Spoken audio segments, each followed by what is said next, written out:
and welcome back to another episode of The Watch Report with me, Jean-Luc Welch.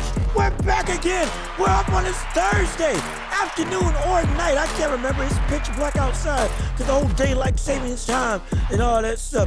The sun's going down quicker. The weather's getting colder. I can't stand it. But you know what I do love? Talking about sports with you all, my fine and beautiful listeners and viewers of this show. And I thank you for tuning in to another episode with me as I divulge and give my thoughts and opinions on everything going on in the world of sports today. And we got two big topics to talk about today in the NBA and the NFL. In the NBA, the Lakers seemingly have bounced back from all hopelessness to seemingly salvage their season and turn into a competent team. Why that's the case, I'm going to tell you right now. Can they keep that up? On top of the fact of, we're going to touch on the NFL and what the word's going on with Jerry Jones and that whole controversy that he has with a picture of him going around and seemingly showing him upholding the progress of desegregation at a Little Rock High School in the 1950s, 1954, somewhere around that time, 1950s, to be safe, is when the picture was taken. And I got questions. We need answers. And why aren't we getting them? We're going to talk about all that on the show today. So, without further ado, my goodness, let's get right into it. Oh, we're excited. Remember, we're on Apple Podcasts, Google Podcasts, Spotify, and every major podcasting platform, as well as right here on YouTube. So leave a like on the video. It helps out so much. Comment your thoughts and opinions below on whatever you want to say and whatever you want, whatever you feel on the stuff that we talk about today. Subscribe to the channel so you can keep updated on every single episode that we put out. And share. Come on, we're so close to 100. We just need 20 people to subscribe to get to 100 people. Then inevitably, we'll get to 1,000 people. Well, once you get to 1,000, oh, the money's going to be raking in. Oh, yes, we'll be able to put it in to this show to make it better for you, the viewer and the listener as well. So let's jump in right into what's going on with the Los Angeles Lakers. They are on a roll, a real roll, a legitimate roll for the NBA season. This team is coming up with wins after wins after wins at a point when everything seemed lost for this team. Hopelessness was all we cared about with the Lakers because that's all they encapsulated as a team. LeBron wasn't doing anything. AD was playing sluggish. Russell Westbrook sucked. I jumped on this team, and rightfully so. I jumped on Russell Westbrook, rightfully so. And all the pitfalls that made this team seemingly unsalvageable unless they made trades. And doggone it, they've all of a sudden showed up a lot of their problems and are racking up wins. It's insane. It is insane. Well, they were 4-10. Now they're 8-12 on the year. This team has won 6 of the last 8, won 3 in a row. And they look completely different. They look completely different. Now, before I even get into why they look completely different, let's pump the brakes right now. I ain't no a writer that's just going to harp on this team and say, oh, this season's completely turned around. No, they ain't. No, they are not. This team still has too many questions. This team still is right now on a high that it is early to just say that this team is, oh, they fixed everything. Oh, this team is going to be about an all-star break, top 5 in the West, a legitimate title contender. No. It's too early to say any of that. Let's not get it twisted. This team was one of the worst in the league, legitimately. And these racking of wins of recent days and weeks is not going to change the fact this team was just coming off of being the laughing stock of the league. Tis true. That's what they were. So I'm not going to sit here and say, oh, this team is all of a sudden completely different, as in this team is a finals contender. Oh, no. No, I can't even say that they're a legitimate playoff contender. I can say that this keeps up. Hey, they can potentially get a play-in spot. Oh, man. And that's far from what I want. The position I had on them earlier in the year. I was thinking this team was going to be a wash, an absolute wash. A wash. Even with the changes in the culture and the mentality that Darvin Ham was bringing to the team. I thought this team was going to be nothing but a sham. Just in utter circus throughout the entire year. But seemingly they gained some traction. But why is that? Well, first of all, like I said earlier in past episodes, remember what I said about Darvin Ham? This man has changed the culture and mindset of this team to buy into defense that, mind you, was the mentality that won them the championship in 2020 in the bubble, being one of the best defensive teams in the league. Not just being a great three-point shooting team. No, it was defense that carried that squad. Fast break opportunities. Consistently getting stops, even when your offense isn't working. And then getting easy scores. All of that is what Darvin Ham is bringing back to this team. And it's showing. It legitimately is. Absolutely it is. But it was just the offensive side of the ball never came to fruition. Consistently, what did we see? Oh, this brother just can't score. No matter how many stops they get, they can't score anything. And the defense can only hold out for so long. These ain't the Detroit Pistons of the 2000s. And the championship winning Detroit Pistons with Ben Wallace, Chauncey Billups, Tayshaun Prince, Rip Hamilton, and Rasheed Wallace leading the squad. No, this ain't that. This ain't a team holding teams to 75, 76 points a game. Far and away the best opposing points per game percentage. Not percentage, excuse me. Opposing points per game out of the entire league. No, this Lakers team ain't nowhere near that Detroit team.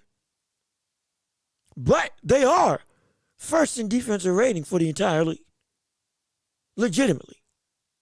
This is one of the best defensive teams in the league, whether we want to believe it or not. Statistics say that's the case. And when you watch this team, it does show. It does. It shows that this team legitimately is a great defensive squad. They actively hustle. They actively get out on the perimeter. They look to recover instead of just letting stuff go by. More often than not, they'll create turnovers. They have active hands. All these things are legitimately apparent. For real. Regardless of how bad you want to say this team was, that's the one thing you couldn't knock them on. This team was going to come at you and make it hard to score, at the very least. But now, what have they added on? And it's not Russell Westbrook, even though he has, and I'm going to touch on him. And he's been finally doing what I've been asking for him to do. Buying into his role. But he's not the guy I want to talk about right now. The main guy I want to talk about right now is Anthony Davis. This cat is finally playing like the AD we saw in New Orleans and the AD that won us, that won the Lakers a championship in 2020. This man is average in these last 8 games over 30 points. About 2 to 3 blocks a game. And is turned into a monster rebounder and a disruptor like the AD of old. See, this is an Anthony Davis that we were saying was competing with Giannis for who was the best power forward in the league. This is the Anthony Davis that we had said was a top 5 player in the league. This is the Anthony Davis that everybody was clamoring to get in free agency. You know why that Anthony Davis wasn't there? Because he wasn't hungry and because he was constantly hurt. But what happened? All of a sudden now it seems like he's playing through the pain. He's actively embracing, hey, I need to play like this is my team. I can't play like this is LeBron's team. Because even though it is LeBron's squad in terms of leadership, in terms of production, I have to be that guy. And for the better part of a year and a half, or a year and some change, counting this season, he hasn't been playing like that. Now, granted, injury was a legitimate factor. Okay, fine. We'll give you that. Even though he's always hurt. Even then, I can't use that. I don't want to use that as a major excuse, but it is a valid excuse nonetheless. Injury has plagued this brother his entire career. One of the most injury-prone superstars that we've seen in the league. And It's been a problem, a legitimate problem for him in his overall production. But when he does play, what was the problem? He was taking too many perimeter shots, shooting 20 plus percent from three. And when I say 20 plus, I'm talking about 23 to 25% from three. Maybe even less. Coming off of last year. Last year, he was abysmal as both a mid-range shooter and a perimeter player. Couldn't hit nothing outside of 10 feet. And even then, wasn't aggressive when he got inside of 10 feet. But guess what's happened now? This whole win streak that we've been seeing the Lakers go on, Anthony Davis has been far and away the best player on the floor.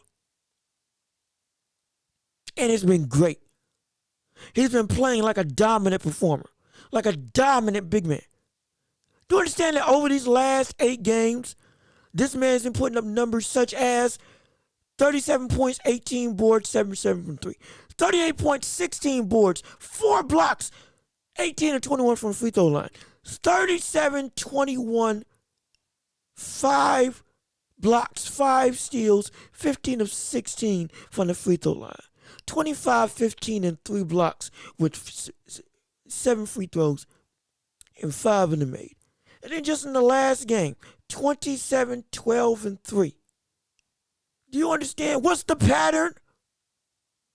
Consistently getting points, constantly scoring, being the vocal point and the number one option on offense for this team, and being out and out the best big man on the floor and dominating the interior, creating those fast break opportunities, outlet opportunities, and easy scoring opportunities for this squad, as well as turning this team into a good rebounding squad. That's what he needed to do, and he's finally embraced it. And he ain't scoring out from the mid-range.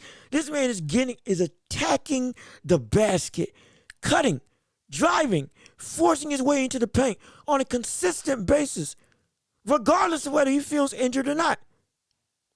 He is actively imposing his will, making it so that the defense has to collapse on him, taking hits, taking fouls, keeps on pushing, and keeps on scoring. He's not settling. That's the main issue that Anthony Davis had for the majority of last year. One of the complaints that we kept having for this man coming into this season. You keep settling for perimeter and mid-range buckets. Yes, you can make them, but that's not where you need to be. You can make a shot over anybody because you're that good, but you don't. Ability doesn't lead to production, but you are a dominant physical presence once you commit to putting the ball inside of the paint and using footwork and strength to get a bucket, as well as your God-given agility and dexterity. Those things inside of 10 feet make you unstoppable. But you weren't doing it. But now you are. Now you're trying to play like you got something to prove. And because of that, what's happening? Opening up opportunities for everybody else. Opening up opportunities for Lonnie Walker, Austin Reeves, even Kendrick Nunn starting to play better. Dennis Schroeder, who's finally back on the floor, is playing phenomenally because of the gravity that you draw. It is great. You are the vocal point for where this team is going to go for the year. Yes, LeBron also, but LeBron is a given. You don't even have to say it because you know what he brings to the table. Again, the brother just had 31 in their last game. So it's well known. Or excuse me, he's had 31 a couple times this season. Granted, there's been a couple games where he has faltered. But outside of that, no, he's been LeBron like we know him to be. So we don't worry about him. We know what he is to this team. But it was you, Anthony Davis, that we were all concerned about in terms of when are you going to get back to your days of 2020 and on the Pelicans when you were demanding the ball and looking to get to your spot, not settling for a shot that you can make. Or we need shots that you will make because you are impossible to stop once you get on the inside. And the numbers reflect it. They have to foul you. They have to hurt you. They have to try to hinder you by any means necessary. And normally, what does that lead to? Free throws on a consistent basis. And you had him, and the activity and the fervor that he's been showing on the defensive end has turned this team into a legitimate defensive wall. Because now not only are players routinely trying and actively looking to recover on their matchups, play hard, and get up in your grill, but now they have a legitimate and consistent rim protector that will be able to erase anything that gets by the perimeter defenders and essentially cause easy turnovers. Because his presence with his constant activity on the defensive end causes offensive players to make dumb mistakes because now, I'm in trouble and now I got to make a panic pass or a panic shot. Try to evade Anthony Davis's wide reach. That's what Anthony Davis brings to this team. That's what makes this man so lethal. That's what makes this cat incredibly impactful. And he wasn't bringing it last year, but this year, yes, he is. And this year, this team is looking far different because of it.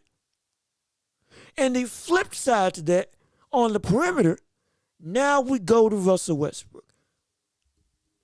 Russell Westbrook on this team could work. I kept saying it could work, but it wasn't working because of his stubbornness. Call it what you want, it was stubbornness. And I stand by saying it was stubbornness. That his butt didn't want to actively take heed to what the problem was, which was he on the starting lineup was an abysmal match. Didn't make any sense. It was horrible, terrible. Now, him on the bench, what happens? Front runner for sixth man of the year. Legitimately making a difference. Do you understand that this man, in their last win, he was like 4 for 14, but he was plus 12 in terms of player rating? That is because of the fact that once you are on the bench, you're playing against people that are far below your competition. Now, I'm not saying Westbrook cannot play on a starting role, but with this roster, it just was not flowing. But it works when he comes off the bench because he is, regardless of what anybody wants to say, so far better than anybody else that comes off the bench. He is. That when he's playing against them, it's like playing against children relative to his skill set. And because of that, him leading the second unit against a squad that is nowhere near the ability or has nowhere near the ability to actively cover him and stop what he's trying to do on the offensive end, whether it's playmaking or driving, because either A, they don't have the athletic ability, or B, they just don't have the IQ. Because again, this is a former MVP. Let's not be stupid. It works. And we see it working. We see the change, the fire, the consistent output, and the defensive ability that he's elevated his own self to, which I've been harping on the entire year. That I've been happy for Russell Westbrook. That's what we're seeing from Westbrook right now. A player that once you learn to accept what your stance is on this roster, you are far better for it. Melo did it, was successful. D Rose did it, still successful. Also, Carmelo Anthony should be on the roster right now. He should be on the roster right now. If the Lakers can pick him up for another offensive player, pick him up. Because he can't, if y'all ain't 3-point shooters and y'all don't have a lot of cap space, veteran minimum, pick him back up. But Russell Westbrook on the second unit is great because it shows once you accept where you are and accept what you need for the team, now you're far better to produce. And now everybody's quiet about Westbrook now. I don't hear all the vitriol and all the noise and all the bad press about Russell Westbrook. I don't. I do not. Now all we're seeing is he made 2 buzzer beaters in the game. Look at his pass. Look at him making threes. All of a sudden, it's like once he got comfortable and was able to play his role, he's a good player. And showed that he can work with this roster just in a different capacity. Now everybody's quiet. And he ain't nearly getting the amount of praise that he should be for finally adapting. I'll give it to him.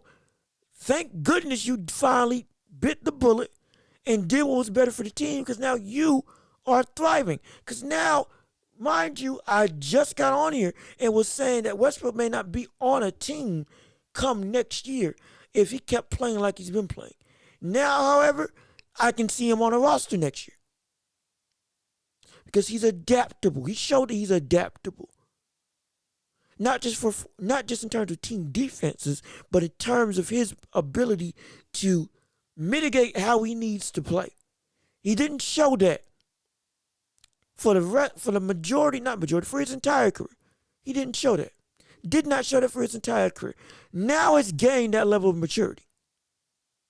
Now it's gained that level of accepting. Now it's gained that level of understanding when to put his pride aside and do what he needs to do. Because he's showing it. He might have said it in interviews and press conferences, but he's showing it right now. Because he's showing it right now, that's all you can do. That's all you can do is applaud. All you can do is applaud and say thank you so much for finally doing what you should have done at the start of the year and said, you know what, on this roster, I'm not where I need to be because I can't play like I need to play. Took a long look in the mirror and said, you know what, it's time for me to actively accept change needs to happen. And look where it's got him. One of the key points to why this team is actively succeeding and why they're nearly at 500, which is something I never thought I would say for the rest of this season, with the way they were playing.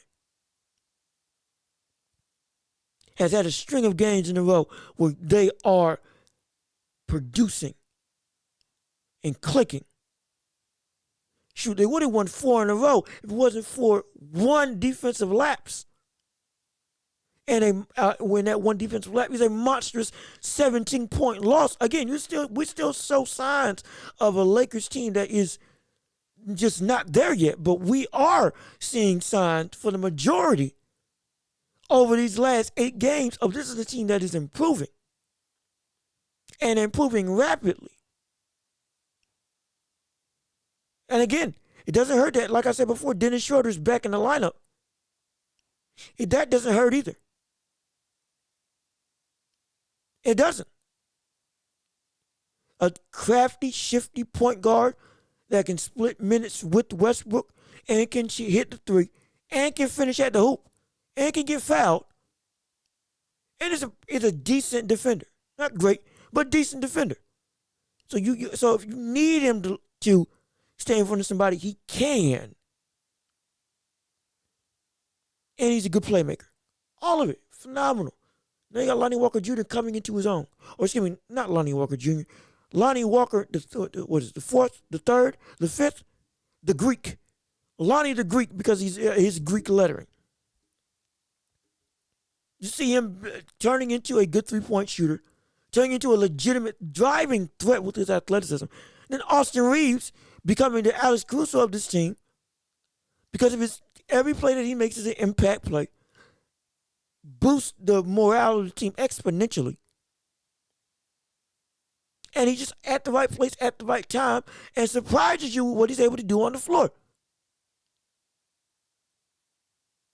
All of that is equating to this team is looking to get better and better and better, hopefully, as the season goes on. Hopefully. Still too early. This team can still collapse. In a heartbeat, this team can collapse. Absolutely. This team can fall apart in an instant. Whether it be injury, whether it be AD getting complacent, whether it be Westbrook going back to his horrible play earlier in the season, bunch of things can happen. But right now, things are on the up and up. And now the question becomes, what should the Lakers do with Westbrook now that they see that they're succeeding? Should they pull the trigger and try to trade him while his stock is on the up and up for Buddy Hield and Miles Turner? Or should they keep him as the leader of the bench unit and ride him out? At first it was a clear-cut answer, but now it's starting to get a little foggy. Mind you, I said a little foggy.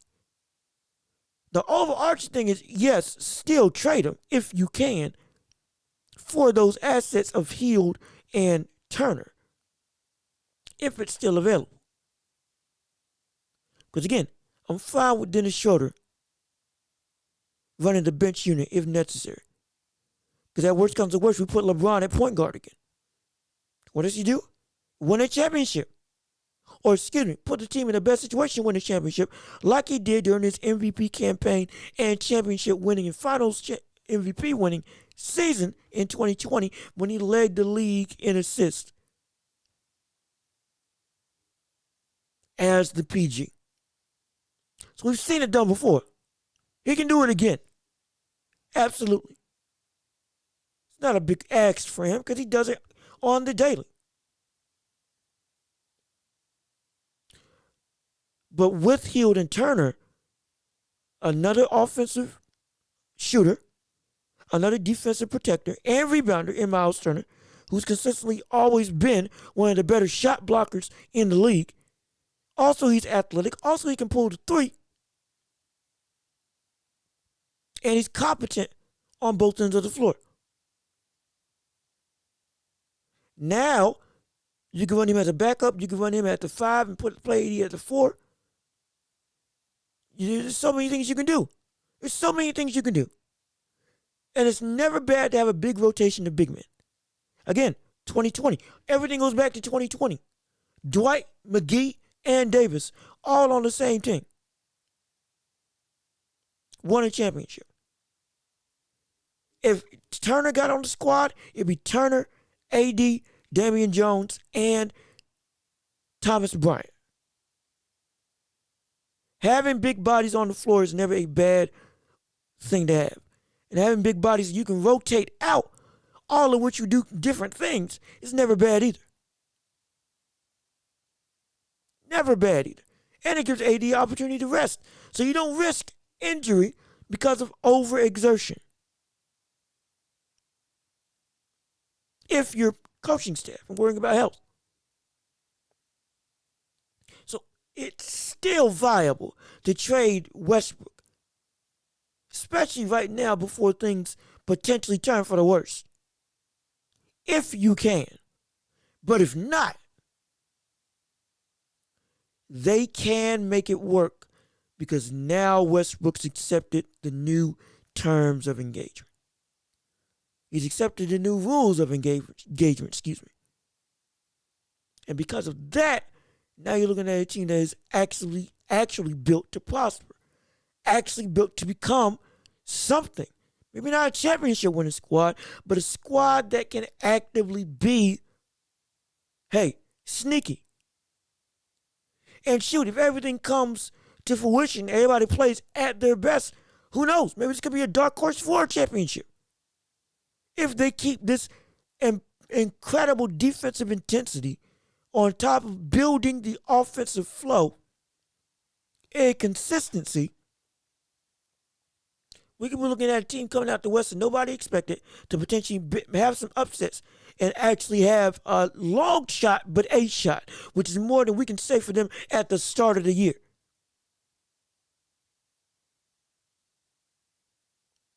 this Lakers team is moving in the right direction. I'm so happy to see it. Roster still should have been put together better, but we're seeing bits and pieces come together to build blocks. And those blocks are starting to build a legitimate team.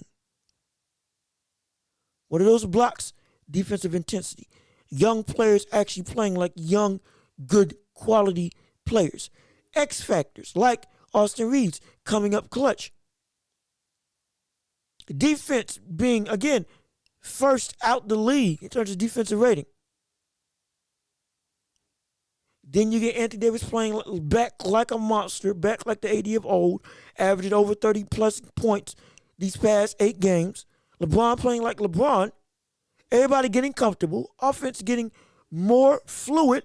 Westbrook hitting threes and actually able to somewhat space the floor just a little bit because he's actually a viable threat to pull it and, dare I say, make it. On top of him causing the second unit to be a well-oiled machine. A fast, well-oiled machine at that. Yeah, we're looking at a team that's slowly but surely building momentum into quiet whispers of maybe this team can turn it around for the better. Which at one point in time was dead silence. Dead silence. Winning 2 in a row was incredible. Winning 3 was unheard of for this squad. And then again, going 6 for 8 and being 8-12, 20 games into the year is something that we thought was just preposterous. Absolutely impossible for a team that looked this abysmal. But time will tell. Give it to the All-Star break. We see this same thing keep going, and maybe we see by some miracle roster moves for this Los Angeles Lakers squad. We could be singing humming quietly that this team is a potential dark horse to, hey, actively saying, hey, don't sleep on the Lakers. We could, if they keep playing like this. If they keep playing like this. Because now one of the biggest things about this team is that they're beating teams that they're supposed to. They're winning games against teams that are on the same level that they are. And they're supposed to win. Detroit. The Spurs. They're keeping up with the Suns, at least to some degree. The Pacers. All these teams, even though the Pacers are having a phenomenal season, if you're a bad squad, they're beating you. At least in this stint. If you're a bad squad, they're beating you. And if you're a good squad, it will keep up with you. Which is, wow. Again, Pacers lost off a buzzer beater. Blew a 17-point lead. Impossible. What the world? Portland beat them. It's great that we're finally seeing this team actively come into its own and look to say, hey, not only are we here, but we are a team that can actively thrive if we play to perfection. That's a lot to ask. It's so much to ask. But nonetheless, it's possible. It's possible. Because they believe. And they're starting to make believers out of the rest of the league that, hey, wait a minute. It's early on, but everybody's, instead of just glossing over the Lakers, are quietly glancing at them, which is something they never had happen to them this whole season. Again, the first win was like they won the NBA championship. Because it was just, I can't believe it happened. About time. Now, seems like they righted the ship. Righted the ship. gotten things back afloat. If this keeps happening, it's going to be great. It's going to be great for this team. But moving on for the next thing, which I got to talk about, and I wish I didn't. Actually, yes, I do. I wish I do. I wish I did have to talk about it, because this is something that needs to be actively talked about. Jerry Jones has a picture of him from 1957 blocking the way for black students to go into a segregated school in their attempt to desegregate a school at North Little Rock High. Him standing there amongst the crowd of hecklers who were blocking the path of multiple black students because they were trying to desegregate the school. Jerry Jones comes out to paraphrase, essentially says, everybody was curious, standing around. We were just trying to see what was actually going on. And now he's in hot water because, again, people are looking for answers as to what is this all about. Now let's backtrack with Jerry Jones real quick. This is the same man who did not denounce racism when Colin Kaepernick was kneeling. Also spoke out against a lot of stuff Colin Kaepernick was saying. Somebody brought up a good point on ESPN. Has not hired a black coach yet. Hasn't interviewed a black coach yet, to my knowledge anyway. And there's some really shady stuff. So this shouldn't surprise you. What should surprise you is the lack of answer. See, this is the problem that a lot of people are having with Jerry Jones. It's the fact that with all those other situations, you were active, vocal, and wanting to say something. Now, however, you're shutting up about it. And Jay Williams brought up a good point when he talked about this. He said that you were trying to be curious and you were trying just to see what was going on. Poke your head through the crowd. Now it looks like that's exactly what you're doing when it comes to talking about racism. Poke your head through the crowd and back out. Jerry Jones, what the world? Brother, how is it that you can't just simply say, I'm against racism? You have to understand that how we should look at people. And this is not just sports, but beyond. People can change. Absolutely. People mess up early in life. Yes, absolutely. Because of that understanding, everybody gets the opportunity for redemption. Absolutely. The problem is when you don't take advantage of that redemption by actually trying to redeem yourself. And you do things to give the perception that you're backtracking. What else are we supposed to say? See, the problem is with Jerry Jones and this whole situation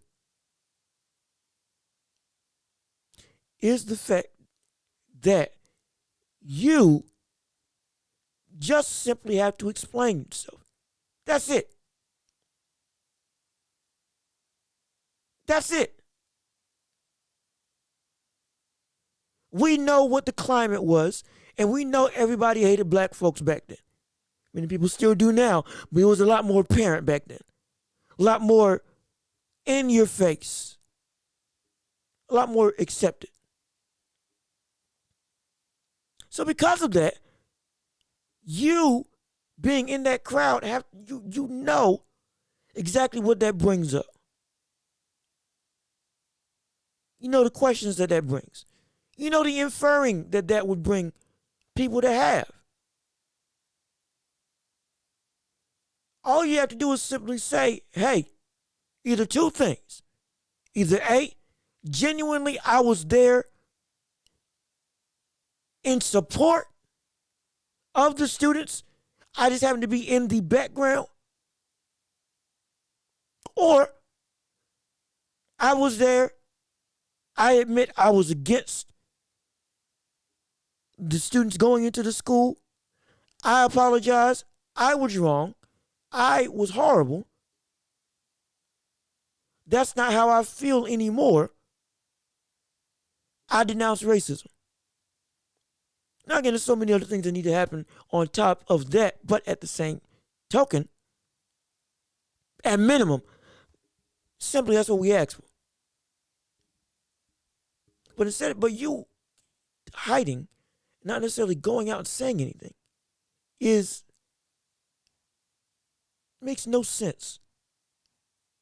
It makes no sense. It makes no sense whatsoever. And the biggest thing is where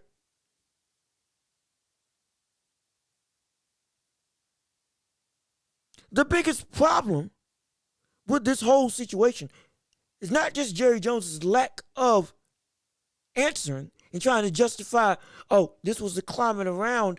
We were just trying to see what was going on. Essentially not saying he was against, not fervently saying he was against them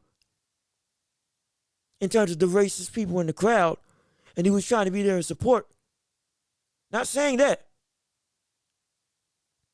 But it's the fact that, and LeBron brought this up in a press conference after their win against the Trailblazers. Why is it that the media isn't blowing this man up? Because they should. You mean to tell me that the most well-known owner in the NFL, one of the most well-known owners and businessmen in all of America, was pictured in protest of a desegregating group of young black men going to a school. In essence, standing in the crowd that was fervently against the black kids going in and desegregating the school. This is just now coming out. You were one of the main catalysts, seemingly, based on the photo, being in there. And nobody is trying to kill him like they killed Kyrie Irving, like they killed Colin Kaepernick, like they killed a bunch of other black athletes and personnel and coaches for doing things nowhere near this egregious. Nowhere near. In their past. Again, can he change? Absolutely. Has he changed? I don't know. I don't know him. I assume he has, at least to some degree. Based on his answer, I'm starting to ask some questions. But this should be something that should be on every single television set, talked on every news station, one of the main driving forces of contention for every debate show. Where is Jerry Jones' comeuppance for doing something so egregious and seemingly standing in the way of legitimate progress for America when he was younger in school? This is what this man should be grilled and questioned, because he hasn't even given a straight answer himself. What has this man said? Again, he's justified the climate of the time, which I understand. We were all curious. We weren't asking about we were asking about you. What were you doing there? What were your intentions to be there? Were you with or against the desegregating of schools when that picture was taken at 14, 15, wherever old you were in 1957? And if you were, have you changed?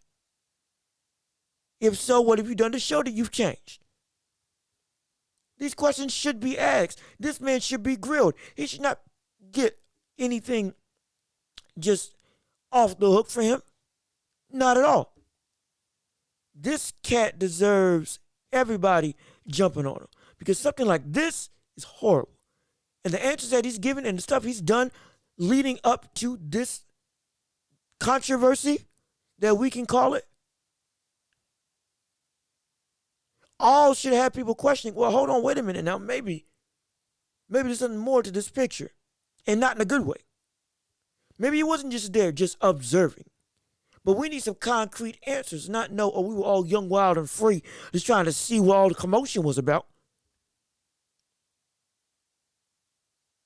Uh-uh. No, no, no, no. Nobody's above that. Especially not somebody that, again, did what happened to Kaepernick or helped bolster what happened to Colin Kaepernick and his slew of problematic activity.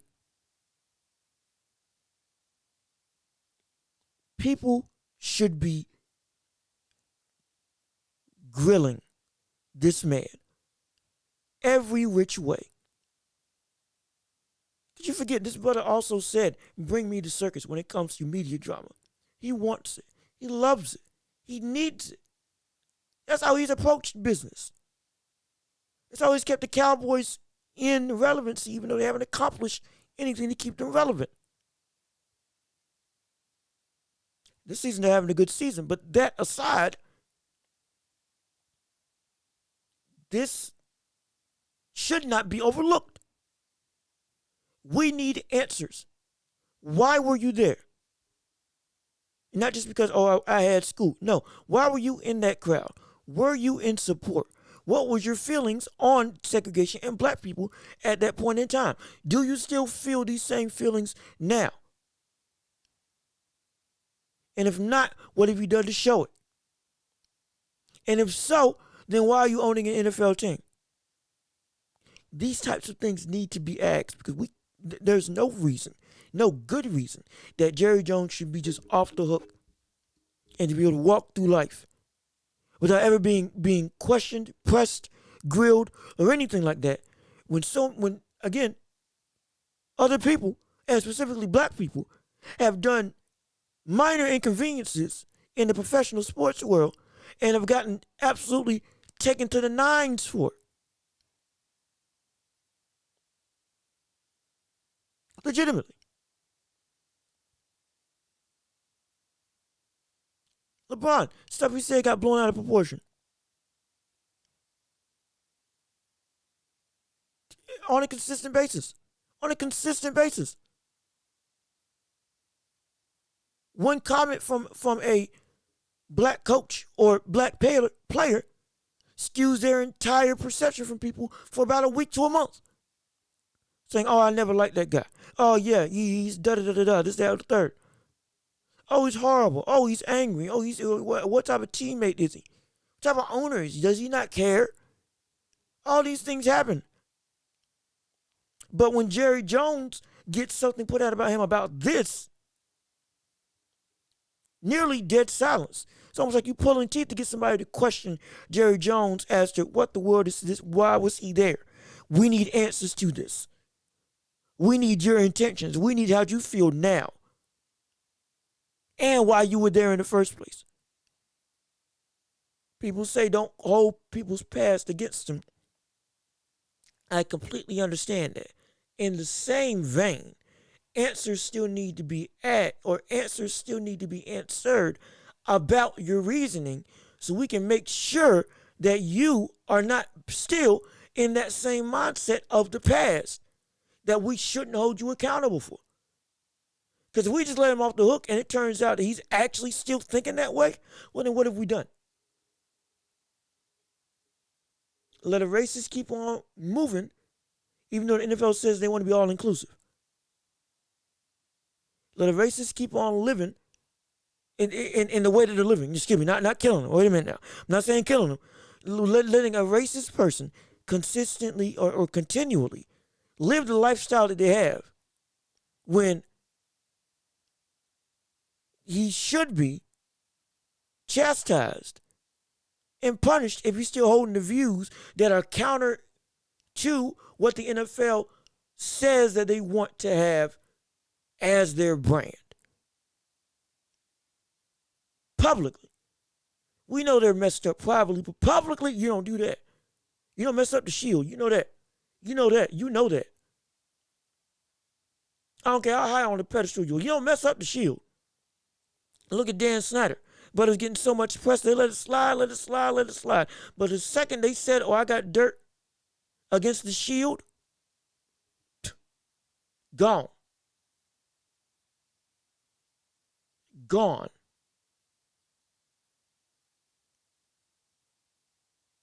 Don't mess with the shield and their reputation.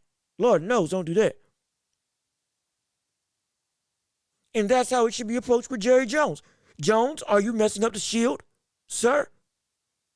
Are you messing up the shield? Because if so, we have a problem. And if that's what it takes to get a clean answer, hey, we need some way to get a legitimate, concrete understanding of how Jerry Jones' mentality is from back then to now, and if he's still feeling that same way now, and why he was there in the first place. Not just, oh, I was curious. No, that's not good enough. We know that's not good enough. Because again, he still never denounced racism. So was he there because he was curious as to, oh, my people are doing what I believe? Or was he there curious but disappointed as to, I can't believe this is happening? Was he there curious and then when he got there he was supportive of the black folks? Was he trying to help them get into the school? Was he doing anything beneficial?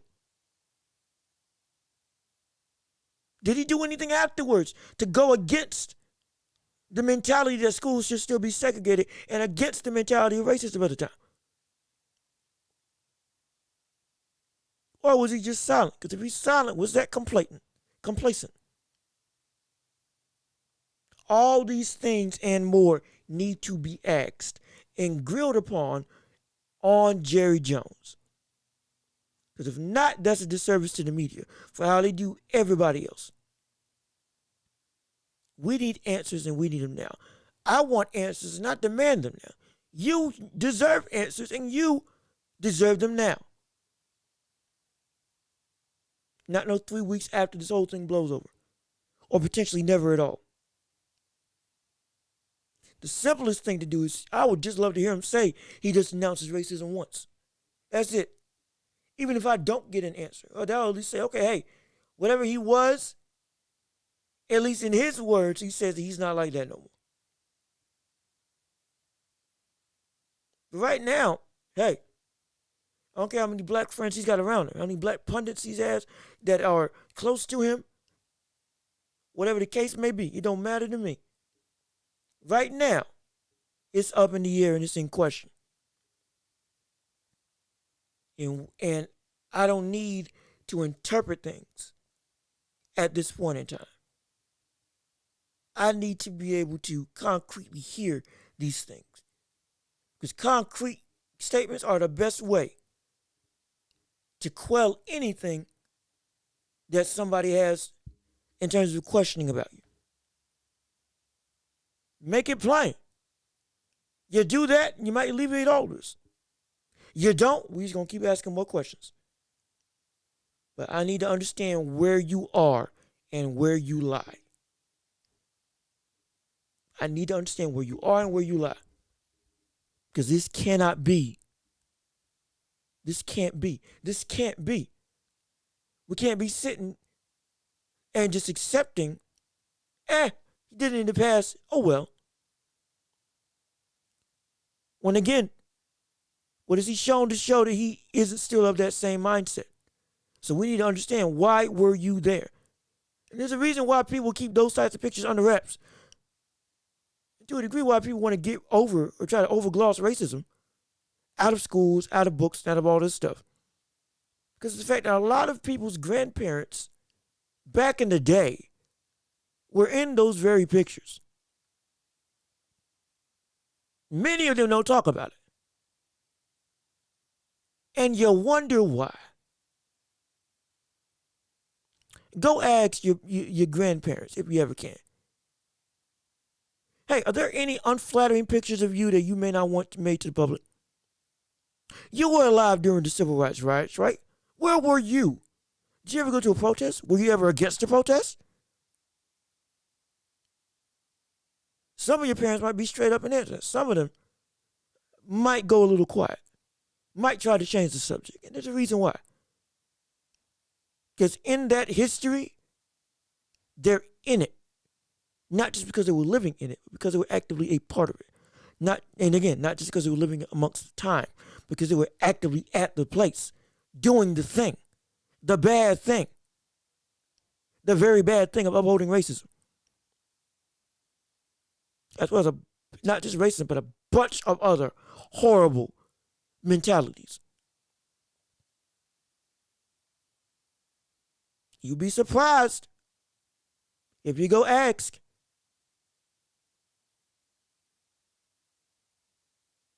Guarantee you, you'll get some people stop sending or answering your questions through text, ignoring your phone calls. Watch.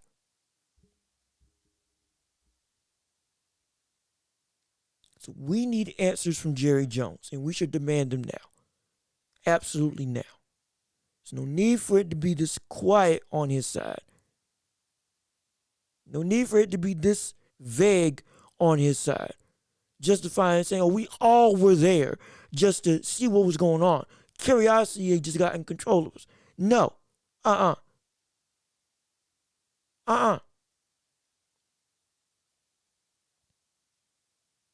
Because curiosity is when you're just walking by. You may go see and then leave. Seems like you were standing there in the mist. And a couple of those other people around you in that picture weren't looking so, how should we say, friendly.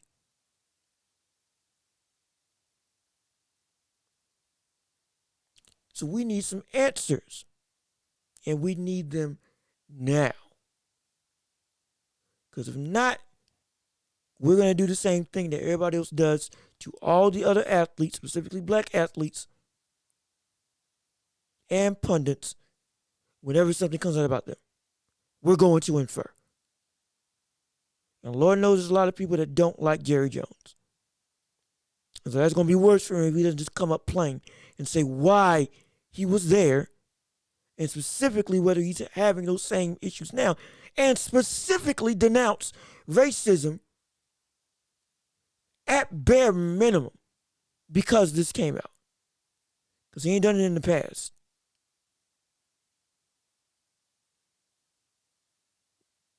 Ain't done it in the past.